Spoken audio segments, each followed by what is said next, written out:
Hello there, I'm K-Ball, and welcome to Human Skills, where I interview tech industry leaders about all the non-technical skills that go into success in the tech industry. Bradford Fults is one of the most thoughtful leaders I know. I had the privilege of working with him almost 15 years ago when he was still an IC, and he struck me then as being incredibly devoted to improving his craft. Since then, he's gone on to lead everything from small teams to entire engineering organizations, but that dedication to quality and craft has remained. This was one of those interviews where I felt like I was pulling out every single clip and highlighting it. I could have picked several different themes to summarize here. We talked about scale, your role as a manager changes as you travel up the hierarchy. We talked about how timeframes and the impacts of what you say go up exponentially during that journey. We talked about the failure modes of making organizational changes too quickly. But the thing that stood out to me the most was how incredibly thoughtful Bradford is about how he handles communication and meetings. He described an incredibly rich way of thinking about communication, both transmitting and receiving on multiple layers, that will allow you to dramatically increase your impact as a leader. Please enjoy this interview with Bradford Fults. Bradford, welcome to the show. Thank you. Good to be here. Yeah, excited to have you here. Let's maybe start out. Do you want to share sort of your career journey and how you came to be interested in these topics that I'm calling human skills, both personal and interpersonal effectiveness? Absolutely. Can do. Well, it all started back in, I want to say early to mid 1990s, back when the web was just taking off. And I thought, hey, that's a really cool thing. I'd like to learn more about that. And so taught myself to code and kind of got into it. And, a few years later, after working on a couple software teams, I realized that people are actually the more interesting problem of software creation, um, or one of the interesting problems anyway. And so I started thinking a lot more about how my teams could work better together, and sort of naturally led me into management. And so after about 7 or 8 years as an engineer, I switched into managing teams, and I've been doing that for the last, right about 10 or 12 years now. Nice. Well, and you've managed teams in a variety of contexts, right? So you've managed individual software teams, you've managed teams of teams, and now you're directing a whole organization. Is that right? That is right. Yeah. So I started out just by being a team lead, right? So kind of a lead developer. We worked together, in fact, during that phase, and just got to the place where I worked with bigger organizations, bigger teams, and there was more of a need for full time manager focus. So yeah, I started out with just a team of 6 or 8, and then kind of grew from there to more like 10 or 20, and then 30, and then my last two roles. I had 75 people at Under Armour, and now just about 120 here. What have you found to change as that scale goes up? Yeah, a lot of things change when you change your managerial scale. I think this is kind of an under discussed topic, honestly, and I think, um, well, that's why we're discussing it. But things that change when you go from one scale to another. So, one of the trickiest things that I've mentored a lot of new managers and a lot of managers who have gone from a single frontline manager to a higher level management of managers is the things that you have to pay attention to really shift quite a lot.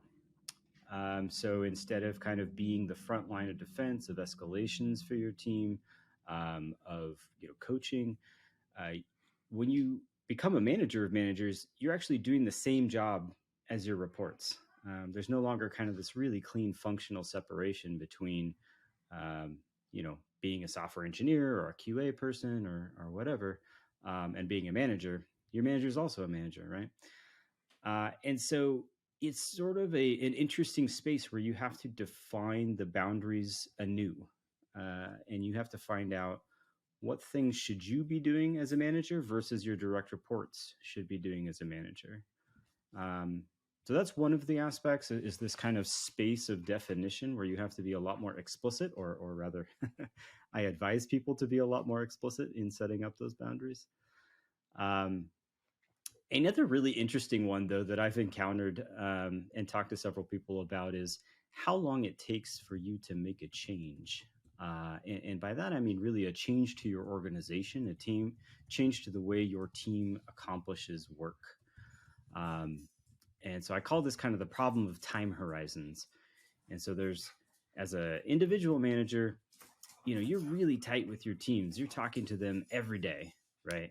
Um, and you see what the work is that they're doing, and you can give them really quick feedback. And the really nice, tangible thing about that I think a lot of managers love is that you can improve the environment that your people work in almost immediately, right? It is a very great feedback loop, which is another topic I can get to.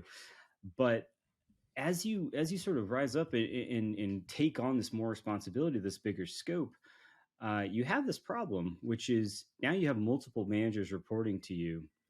They all have the ability to maybe make changes on their teams within, call it a week or two, right? They propose a change to their team, they all agree on it, they try it out, and they implement it. And now it's policy. Ta-da!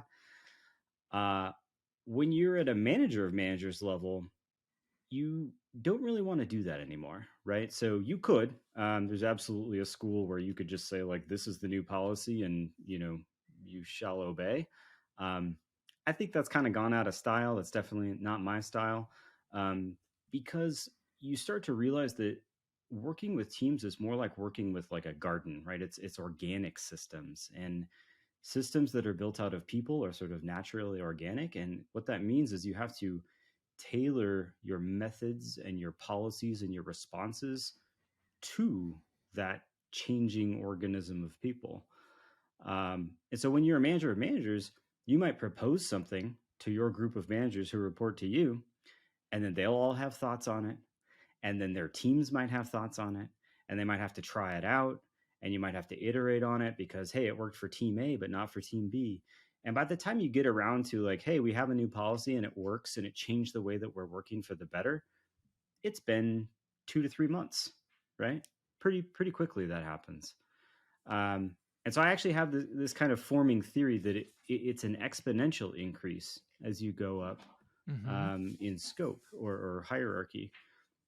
And so where it might be 1 or 2 weeks as a manager, it might be 2 or 3 months as a senior manager, or a manager of managers. If you have a third level role, I actually think it's on the order of like 18 months to really evaluate an organization, find a change you would like to make, get consensus, and then see that change fully implemented. It's quite a long cycle. Yeah. Well, there's a couple of interesting things I'd love to dig into here because I think many folks have seen some of the downsides when that time horizon shift isn't made. Um, I'm curious. You said, oh, there is a model that does this faster. What have you seen as the failure points of that model? Yeah, absolutely. So it's really striking this balance between, you don't want to be somebody who um, tries to placate everybody all the time and try to get consensus on every possible decision. That's this sort of like design by committee, that's been, I think, rightfully thrown under the bus a bit. Because that sort of gets you into true mediocrity of outcomes, right? Like you're not going to get high quality outcomes if you try to find the median position in every single challenge that comes before your team. So instead, um, the other end of the spectrum that you want to avoid is sort of just dictating and saying, this is the way it shall be, right? For all of you forever, or for all of you for the foreseeable future. Because what happens there is that well, first of all, trust is a very human thing that you have to build with people. And trust is a two-way road, right? You need a give and take. You need an observation and an impact. You need a something where you can take action and observe and understand if it had the effect that you wanted it to have. And that's really a conversation. And so when you're a manager of managers, you're having essentially a multi-part conversation with many people at once. And there's this whole old trope, I think, about the number of communication lines in an organization increases with the square of the people, um, because Mm-hmm. it's an edge based graph problem, and that is basically the number of relationships that you're managing. Uh, and so to do that thoughtfully and to avoid, maybe if you're interested in sort of like config drift, right? Like, is your production configuration drifting from what you have in code, what you've specified? You can kind of think of it as a human drift or organizational drift, which is how closely to your standards of practice or policy are your teams following those? And that really comes down to human connection, human trust, and ability to communicate a concept successfully to each other. So if you issue an edict, basically immediately what you're doing is taking on an amount of organizational debt in terms of gaps from your policy, right? Like every team is going to follow it in a slightly different way or not. uh, and you've eroded the trust that comes from forming a two-way conversation with those people, which means you will actually be less effective when you try to do it the next time. So it's always something I'm always thinking of too, is as you're a leader, your effectiveness relies in great part on your ability to convince your team of something. And you do that through repeated actions like this. How does that play into this concept of feedback loops and time? Because I know a lot of organizations are focused on, okay, how do I reduce the size of my feedback loop? How do I become more nimble and be able to shift more quickly? But as you highlight, too quick of a shift and you're eroding trust, you're taking on organizational debt. So how do those interact with each other? Yeah, absolutely. I think it really comes down to having a model for the system in your head, or on paper if you prefer, or in a in a Confluence page. But it is really thinking about your team as a system and understanding which changes you can make quickly and which changes you need to wait for a feedback loop to actually gain signal. I always call it signal, but it's data, it's metrics, it's feelings, it's whatever you want to call that. What is happening to the team is essentially what you're looking for, right? So I think once you've identified the types of problems that you can act on quickly, those sort of become obvious in a tactical sense. If you're a manager of managers, you can say, hey, all of you, let's call it 7 managers who report to me, please, enter your PTO every Monday or something, right? Like some very small, silly procedural change. You can do those, like no problem, no trust eroded, right? That's fine. But when you're asking, potentially dozens of people to change the way that they work, and often in a really fundamental way. So I'll give you an example of that, that I think you asked about quality. Um, when I think about quality, well, it's such a big concept, but I think of it in a very tangible way, which is we're building software, right? Or at least that's the industry I'm in. And I think this applies in other industries as well. That has to do with so many factors. But one of the principal influences of the quality of what you produce is how each person goes about doing their job, right? What methods and tools and mental models and practices do they employ to achieve results? And changing somebody's mind, which is effectively what that is. If for knowledge workers, we ask, you to change the way you're approaching things. It's like if you swapped out a huge machine at a factory and you're like, well, you used to have this thing where you pulled these 8 levers and now it's all buttons and everything's different, right? Like it's going to take them time to get used to that. And it's the same with knowledge workers, right? If you say, hey, you used to write tests for your software in this unit testing suite and you were super used to it, but we didn't like the global outcomes that we were getting from that and we want to change our practices. It's going to take some time to get people into that. And more importantly, you need to spend some trust to get them bought into it, right? Why should they change at all? And so this really becomes understanding how quickly can you ask your garden to change, if you will, sort of extending the organic metaphor. I think about that a lot. So finding which of these problems have short feedback loops versus long ones. And I think there's possibly some rules that you can pull out there, some guidelines. But generally, the larger the impacted group of people, the longer the feedback loop is going to be. And so I really think about categorizing those and just trying to say, short term things are short term. I'll look for very quick feedback, right? I'm going to ask you a week later, what's going on? Is this working for us? Are we getting the benefit we need? Whereas if I'm asking, 8 teams to change the way they're doing something, I'm probably going to check in every quarter, every 3 months or so. And I'm not really going to be upset if I don't have good data for 2 quarters, right? I'm really going to be patient and wait for that to come and see if I can find the signal after time.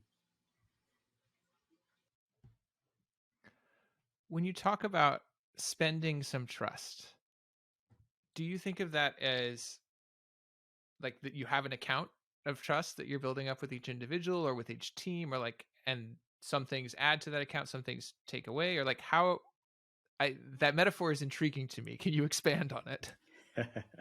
Sure. Yeah, I've heard of it referred to as like social capital, right? Or you're sort of building this into an account. I'm not quite so mechanistic. Just in my mindset, I prefer organic metaphors. I think um, I often liken it more to like a tree that grows and how much weight you can exert on that tree or any of its branches, right? So when it's a very young sapling, you can't go hang on it. If you're a full grown adult, it'll just fall over. And so you have to build it over time. It has to grow, it has to gain strength. And I think of trust kind of in that way, right? You start out with, thin little bits of, possibility, what could be in the future, but you really have to nurture and grow that over time. And then if it grows into a big tree, I mean, yeah, I'm a full grown adult and I can hang from the tree out in my backyard because it's been there for quite a long time, right? I know that doesn't transfer also to the loss of trust, which is, I don't know, maybe a lesson more in metaphors than anything else. But um, my previous CEO had a fondness for saying that trust is built in drops and lost in buckets. And I think that's actually an apt description of a lot of situations, more so with consumer relationships. So, like a company with its customers, I think that's absolutely true. You can go from like very high trust to quite low surprisingly quickly. It's a little more dampened, I think, with interpersonal relationships. But certainly, there you can take a very few number of actions that will significantly alter your relationship with somebody and cause them to trust you less or really reduce their ability to predict your actions, which is sort of the more functional version of trust. Is Mm-hmm. do they understand where you're going and why? And so if you're not consistent or if you don't provide insight into how that happens, your team's going to struggle with that. That's a nice segue into the topic of communication and how that varies as you expand in scope. How do you communicate to your team at these different levels of size where you're going and why? Yeah. So communication, probably one of the most misunderstood fundamental concepts of being a human. Um, the thing about communication that I think is most important that everybody sort of accept into their hearts is that it is a two-way process. Part of communication is what you're saying and how you say it, but an entire half of communication is what is heard and what is understood and what people take away. And I think just without that fundamental understanding of how you pursue communication is really 50% of the job. You'll always miss out on something if you don't have that. So that's the first thing. The second thing, though, is I think it's a lesson in when to be specific and when to generalize. Um, and so when I think about communicating as a higher level leader, as a first line manager, you're in the details with your team. You're talking about what's the future of this project, what's the next thing we're going to work on, why is it exciting, what are our struggles. It's all day to day, it's all in the moment, right? And thus, as a first line manager, you have full context on everything that the team is tackling, and that's great, and it's very good for your job. That evaporates very quickly as you take on more scope and you get removed by these levels. And the other thing that happens is that your communication, so what you say, becomes amplified. And I haven't thought much about this one, but it might also be an exponential curve of increase in the amplification. And this is sort of there's a classic mistake, right, of startup CEOs. They've got 10 people in a room and they're super excited about the next release coming out. And so they go, look over an engineer's shoulder and they say, wait, why are you doing it that way? Didn't we talk? Why don't we do it this other way? And then all of a sudden the entire team is off on a new track, right? Because the CEO said it. So it must be what we should do. And that basically applies at every level. You really need to be careful what you talk about, because an offhanded comment on something specific can basically be interpreted as an edict, right? Getting back to our previous why we don't do edicts. And you can unknowingly incur all those relationship penalties and sort of be in this position where you have accidentally shot yourself in the foot. So when I communicate with my teams, it's usually in two main modes. I'll say strategic and vision. So hopefully everybody kind of knows tactical is like the day-to-day. That's the first line manager, everybody's shared context. I avoid the tactical as much as possible, right? So I'm a manager of managers. And when I say something, I know that it can have an effect, right? Regardless of how thoughtful I've been about it. And so I have to be very careful. So I stick to those two modes. So strategic is really about major initiatives, right? So I have 13 teams and we're taking on, who knows how many projects. One major initiative, maybe for a quarter, for half of a year, what are our high level goals? What are we trying to accomplish? Ensuring clarity. So I'll use my voice to repeat things a lot. And I think you'll hear this from other leaders, right? You can never say the goals or the mission or the vision enough. If you don't feel like you're repeating yourself, you're not saying it enough. And so I'll use that just to reinforce, to make sure that everybody's hearing the same goals. And in that case, I'm actually taking advantage of my amplified voice to sort of cut through if there's been any confusion, right? So that if they've thought there were different goals or they thought it was subtly different, I will try to state it very clearly and say, hey, do you understand that these are the goals? And if there's any lack of alignment, then I'm also providing an opportunity for people to speak up.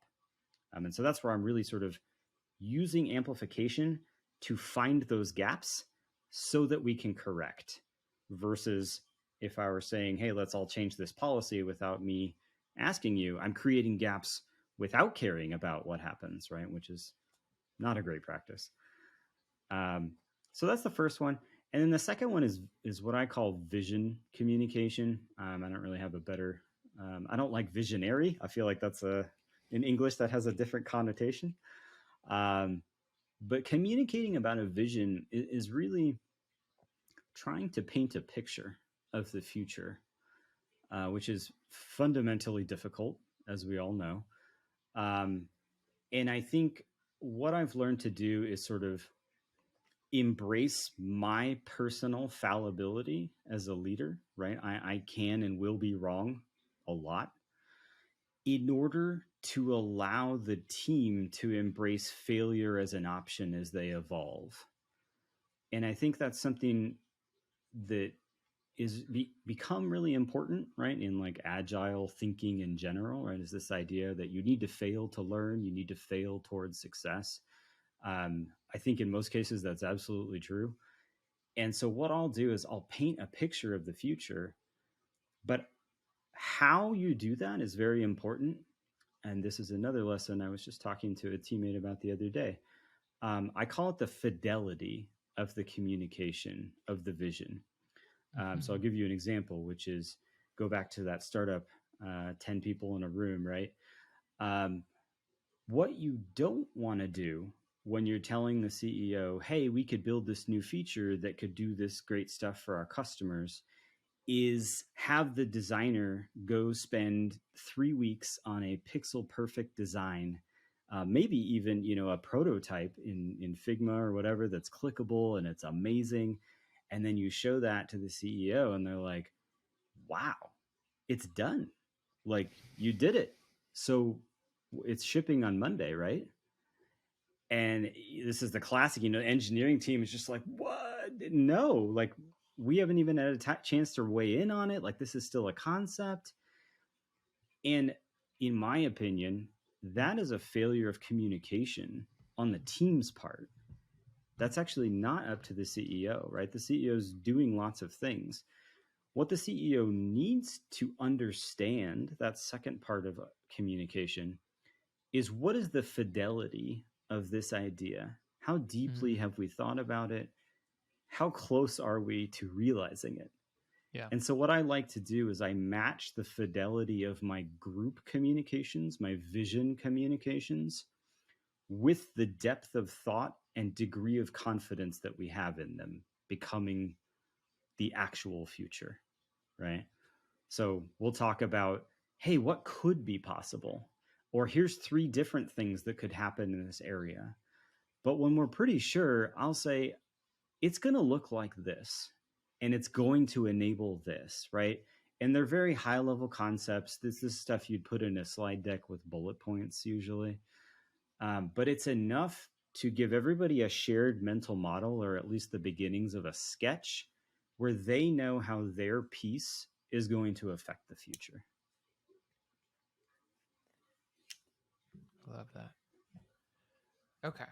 Um, we've talked now about two things that have this kind of almost power law as you go up in scope. We talked about timelines and what that the sort of time horizon looks like. We've talked about the amplification of your communication and how it is perceived. Are there any other things that you've noticed having that sort of exponential or power law acceleration as you go up in scope? That's a good question. I think maybe as a variant on the communication one, which is your behaviors, what people observe of you is absolutely amplified. So without you having to say a thing, how you treat people on the team, how you engage with people from other functions, how you choose to take vacation, how you choose to show or hide degrees of your personal life. These all, to a certain extent, and I don't want to oversell it, but they have an impact on the culture that's created in your teams, sort of just by you being there, which I think for some people is certainly a little intimidating. This idea that you're putting off vibes, if you will, or behaviors that people are sort of looking at, and it's changing their behavior. Um, I think, like with anything in leadership, it's a double-edged sword, right? Because you can also use that to your advantage. Mm-hmm. Um, you can choose what you talk about in front of them, and you can then choose to show them. And so I like to pair those up as much as possible. And I'll talk about successful communication practices, and then we'll model successful communication to a different team. Or I will talk about transparency, and then I will model transparency in a particular exercise, right? So I think pairing those up is very powerful. Um, both aspects of communication, but that's another one where I think people don't often think about nonverbal communication, or even non-written. Just presence is communication in some regard. Are there any particular tactics that you apply or teach people in that area? Yes, in fact. So one of the tactics that I use, which I think is almost now more important than ever with a mostly remote workforce or majority remote now, is resetting mentally before you enter a new context. And so usually for everybody that's sort of jumping Zoom meeting to Zoom meeting all day, um, I try to be incredibly intentional before I hit the join button, where I will like literally take a count of three and breathe and think back to what's the last thing I knew about this thread. I'll pull up any notes. I'll look for were there outstanding questions. I will look at the list of attendees and think about what each of those people needs from that meeting. And then I join. And I think that teaching that as a reset practice, as a, some of it is just presence, right? Like being fully present. But I think a lot of it also orients you socially. Because obviously in a meeting, you're in a social environment and you're trying to hopefully achieve some outcome in that environment. And so orienting yourself first before you get into it, I think is an important thing to do, to have before you arrive.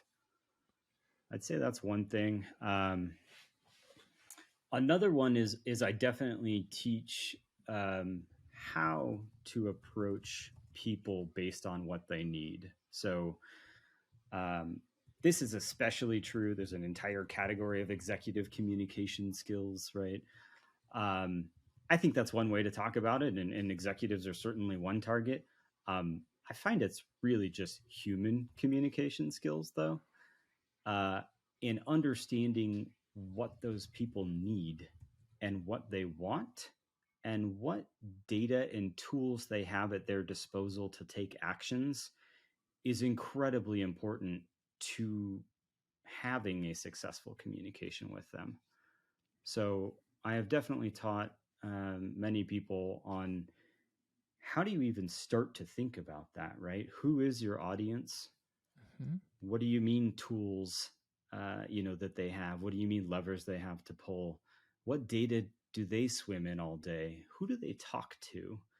And what does success look like for them, right? Because that could be different in the same meeting if you have a designer and a product manager and a QA person and a vice president.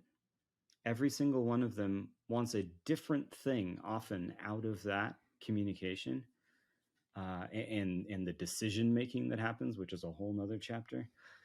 And so finding a way, and I won't say I'm perfect at this by any means, but it's a continual process of trying to basically win in that meeting by getting people what they need to move forward, right? And understanding that that may be 6 to 8 to 10 different things. And that can be challenging, especially when, again, you're not dictating an agenda. You're not dictating a dialogue or a monologue to these people. You're having a conversation. It's very messy. It's very human. Yeah. I love the deliberate approach that you have there. So how do you think about figuring out what does each of these people need? Yeah. The short answer is relationship building. And the longer answer is relationship building and pattern matching. So there's really no substitute to learning what people need and do in their jobs, right? Actually having a conversation with a product manager and learning, like, how did you get into this, right? Why do you do this profession? What motivates you? What are some of your biggest successes? What are some of your biggest failures? Who's your favorite person you've ever worked with, right? I do casual interviewing, basically, of people to try to understand what works for them and what doesn't and why. And what I'm doing there is really trying to assemble an overall picture so that I can empathize fully or as close to fully as possible with their position. And so often what I'll do is when I'm thinking of projects or things that we're working together on or engaging on is I will stop being me for a second and I will try to be them. And I will think about, okay, I'm a product manager in this situation. What am I concerned with? What am I worried about? Somebody just said something that sounded like a timeline stretch. That sounds scary, right? Like, what are the things that I'm really seeking to gain confidence in the outcomes? And I think that you just need to build that over time. Um, and that comes to the second piece, which is pattern matching, right? So, like, as much as I hate to do it, humans are not all unique snowflakes in the large. There's absolutely patterns, and finding those can be a great asset to being effective, at communicating at true success, right? And I think that's like an important piece. Is what I'm not trying to do is like create a playbook for manipulation of different types of people. Um, I think that sort of again turns it into more of a mechanistic approach where you would have like definitive levers of a machine, which is just not true, right? Like you're in a human environment, and so I find it's very important to act with integrity and to understand what people want and earnestly try to achieve that. But if you understand what type of person and what type of job they have, you can often get them what they need much more quickly. And I would say if you could distill executive communication down to one sentence, it might be that, which is truly understanding what do they need to do their job, right? Um, and so I'll give you a brief diversion on types of people. It has a lot to do with their backgrounds, right? So what were they skilled in? What were they trained in? How did they come to your profession?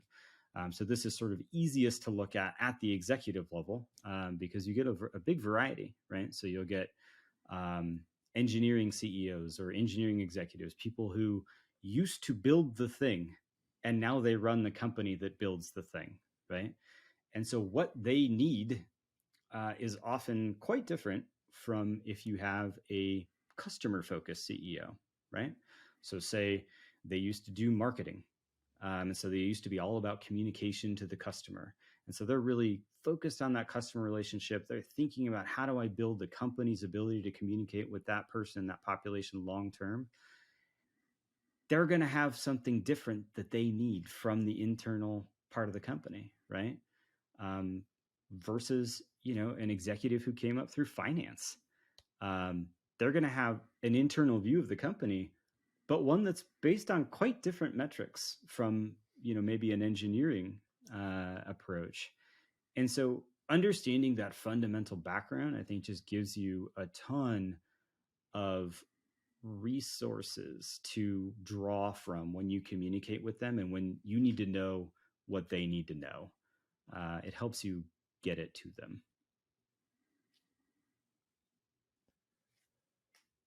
When you first enter a company, how do you go about loading up all this data, figuring out, okay, here are the people that I'm likely to be interacting with, like what are they going to need? Yeah. So I have a playbook, which I guess I've changed companies a good number of times. I think I've worked at maybe 10 or 12 now. I basically follow the same pattern every time, which is understand what's urgent, first of all, and carefully separate that from what is long term important.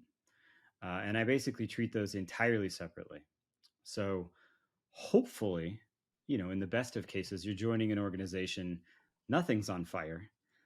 Nothing is truly urgent for you. You're coming into a role that's well supported. They're training you up. You have time to onboard. That's great. That just means you can focus on the important stuff and you can build structures for that over time. Sometimes that's not the case, and you need to attend to something very, very quickly. And I think that's okay. You just separate those, or I separate those into two different lists, right? Or two different models. Urgent is just a task list, right? You just get it done to the best of your ability in the shortest time possible. And I try not to mix that with strategic or important things long term. But really, what I do is sort of a spiraling out of contact with people. So whatever my role is, I will seek to understand my manager and my peers and my reports, and then I will try to understand their managers and their peers and my reports. Um, and depending on the size of role, this doesn't have to take a long time. I think once you're at a pretty senior leadership, this can take months, right, to properly talk to these people, right? And it really is this style of interviewing. It's casual. It's, hey, let's get to know each other. Tell me about a time when, and it's fun because there's no stakes at this point. They don't know who you are. They don't, hopefully they don't care what you're going to do, more or less. Like, you have all of, all upside, all potential. And so I take advantage of that, and I basically just keep it open, keep it friendly, and really try to seek to understand, to empathize with them. um, and I'll do that until I run out of people. Which is, that's really like the key, is especially just within my organization, all the way to the top, all the way to the bottom. I really want to understand, like, what do engineers on my, I run software engineering teams, what are they facing when they get up and they open their laptop? Um, and I think I've used this trope on many teams now, but um, the developer experience, right? Sometimes you have a team dedicated to that. I have a team dedicated to that. That isn't, hey, what's it like when our build pipelines run, or what's it like to put in a PTO request, right? It is those things, but it is so much more than that. And I've often told that team is like, their mission begins when the engineer flips open the laptop. And I think that totality of ownership uh, maybe is something that I model also for my teams, because I very much consider it like, if it touches my teams, it's part of my responsibility, right? Somebody else may be accountable for it, for some specific bit, but ultimately, I have to answer for the entire experience that my teams have. And so I like to take that approach with them as well. So basically, I'll do all of these interviews and just understand, like, hey, how's it going? And you're part of the organization. I take lots of notes. I note things to follow up on. I especially love when people reveal any frustrations or concerns or anything like that, because that is a multidimensional communication they're giving to you, right? It's not just facts, it's also feelings. And when you can start to paint a multidimensional picture of your organization, you now have a functional picture that you can work within. You know where to attend to, which are problem areas that could be resolved. That's when you start to become competent at being a leader. I love that spiraling framework because it doesn't matter where you're coming into an organization. You could be a staff or a principal engineer coming in and spiral out through your various contacts and stakeholders and managers and build that same picture of the organization and how what it needs. Absolutely. And I offer some ready-made templates to senior level engineers who enter my organization to suggest just that. Nice. Um, Before we move too far away from it, you have this very deliberate approach that you take to meetings, to entering meetings. We talked some about how you approach the beginning and how you think about what every person needs. Are there other things that you use in the context of meetings specifically, which I know are a pain point for a lot of folks, to make sure that they are effective, not painful, get what needs to get done? Yes.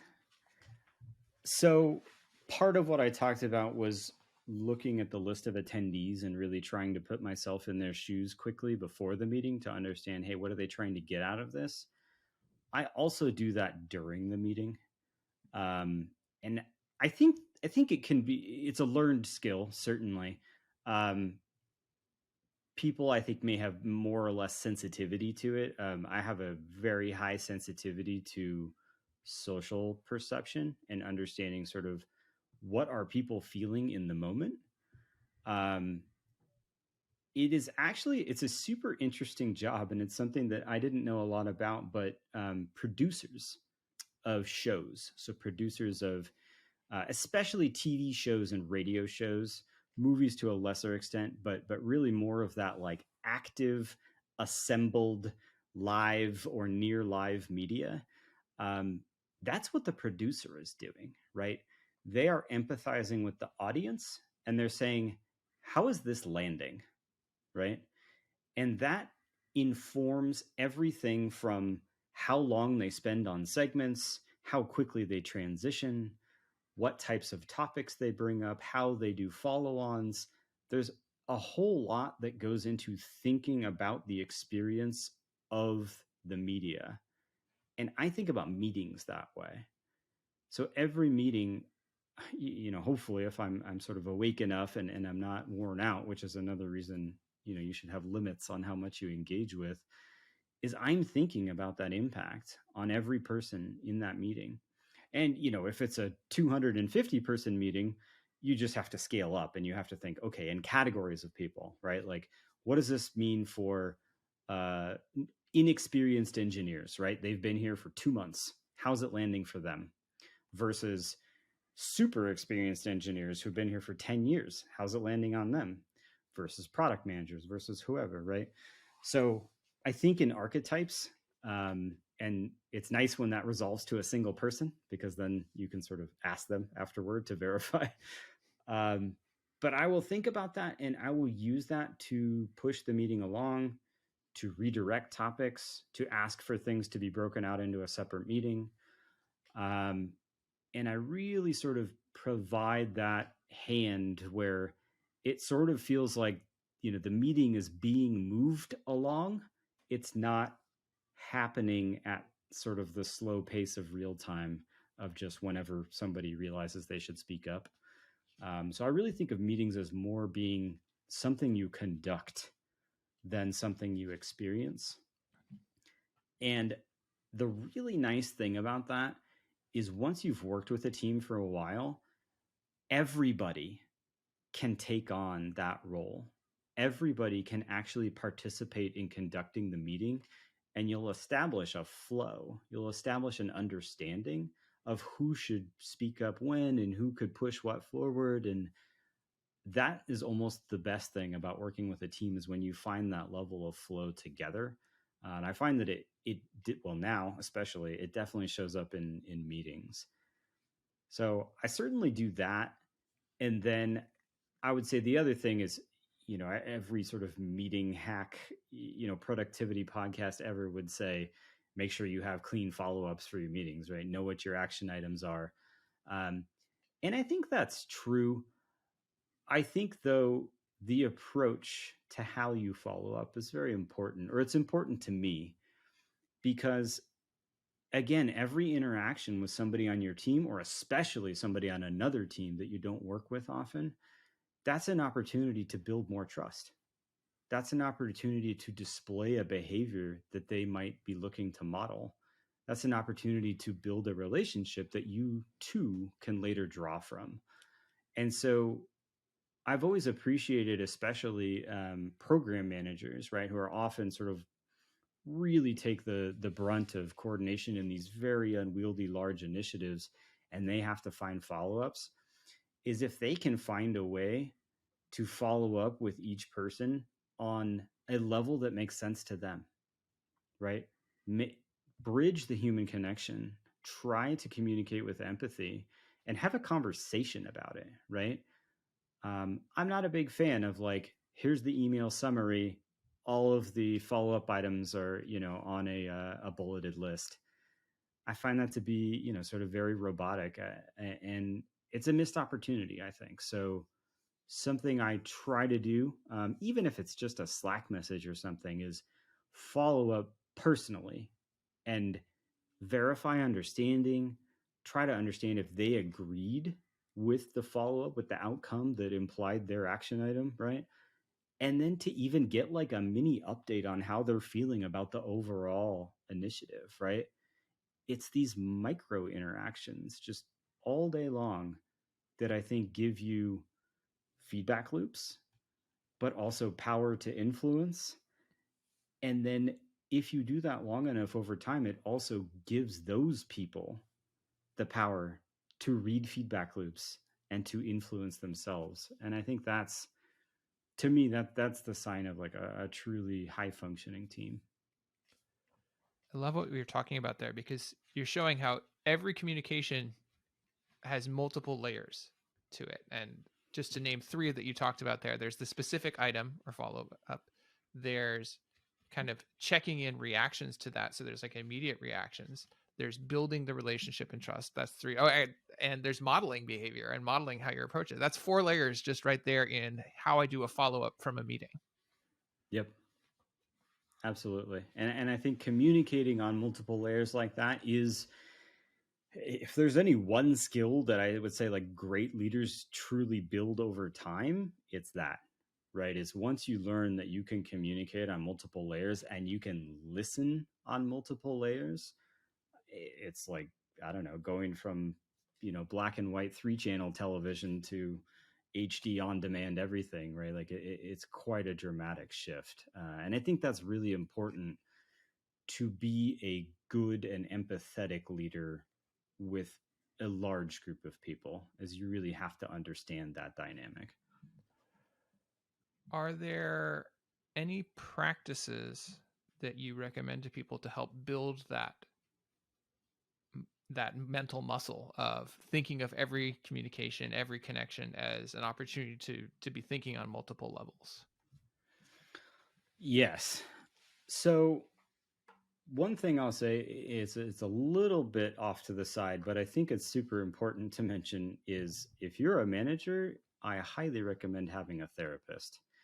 Um, I think that in my organization, I would say like that is more or less table stakes. Being a manager is very difficult, and communicating with humans in these messy ways can be very difficult. And how you handle that and how you introspect over time on that is super important. So at least have a mentor or a confidant or best friend who sort of is in the same circumstance where you can really discuss that. But I recommend everybody have a therapist.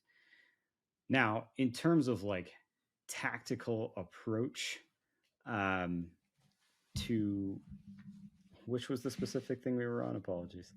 It was around this multi-layered communication and having in Yes. mind these various levels. Yes. So on multi-layer communication, one of the things that I've done with success in the past is mock meetings, which I actually like a lot, and I've had good feedback on. Which is if you're about to go into a high stakes meeting with several stakeholders from different positions, you can actually do a dry run of that meeting, right? You can do it on your own. And the way that you do that is you write it down. You can just say, okay, chief product officer is in this meeting. Wants. What do they want? Data. What data do they understand and know and have readily accessible to them? Future concerns, right? Already raised objections, anything like that. You can sort of play it out and you just do that for everybody in the meeting.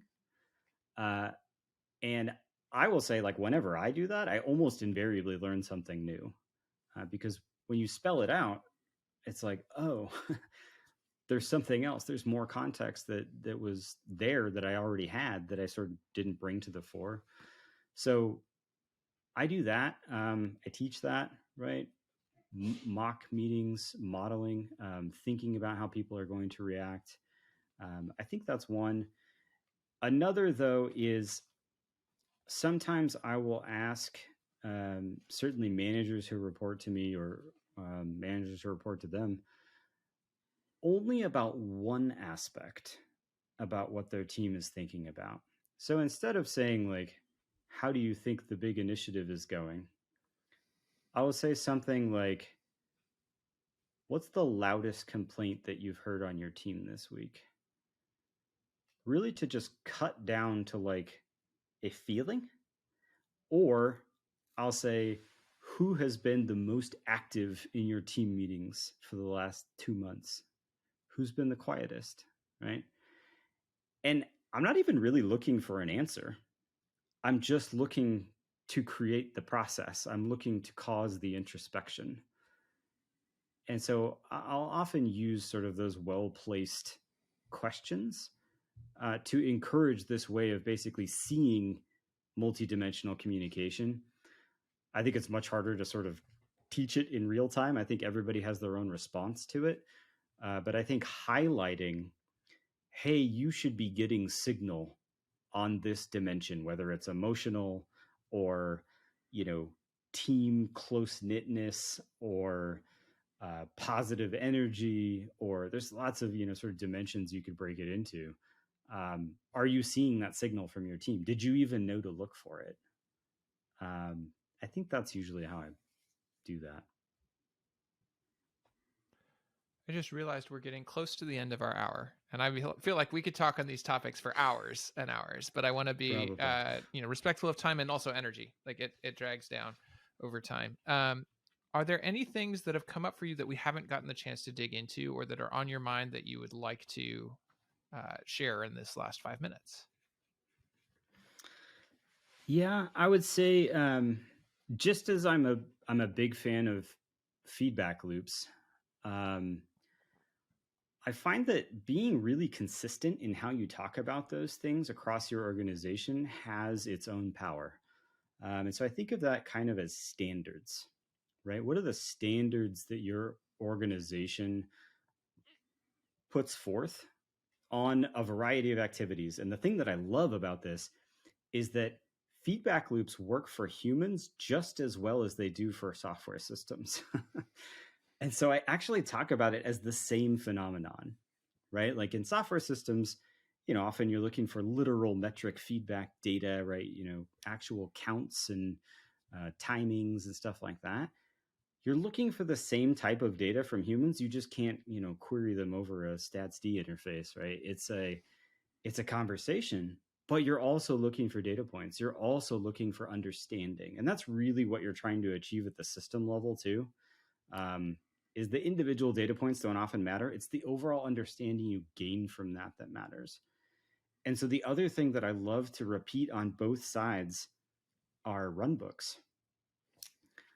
So runbooks are well established, I think, now in the operational side of software, right? Of this is what you do when something goes wrong. This is what you do when you get into this situation. Try these steps, right? I use absolutely the same thing on the human side. So we have a handbook, we call it, right? But it is basically when you encounter this situation and as a manager, this is not abnormal, right? You are a manager, other managers have encountered this, but B, here's what you can do, right? And it's often communication, it's often reaching out to people, but you can still put it into a place where there are steps to follow. And this sort of creates this structure of repeatability, of consistency, of safety, I think you could even say as a manager, because you feel secure in what you need to do for your job. All right, that's it for this Human Skills interview. If you enjoyed it, please consider liking this video and subscribing to this channel. You can also subscribe to the Human Skills newsletter, which there's a link to right down below, to get notified of interviews like this as they come out. Take care, y'all. This is K-Ball signing out.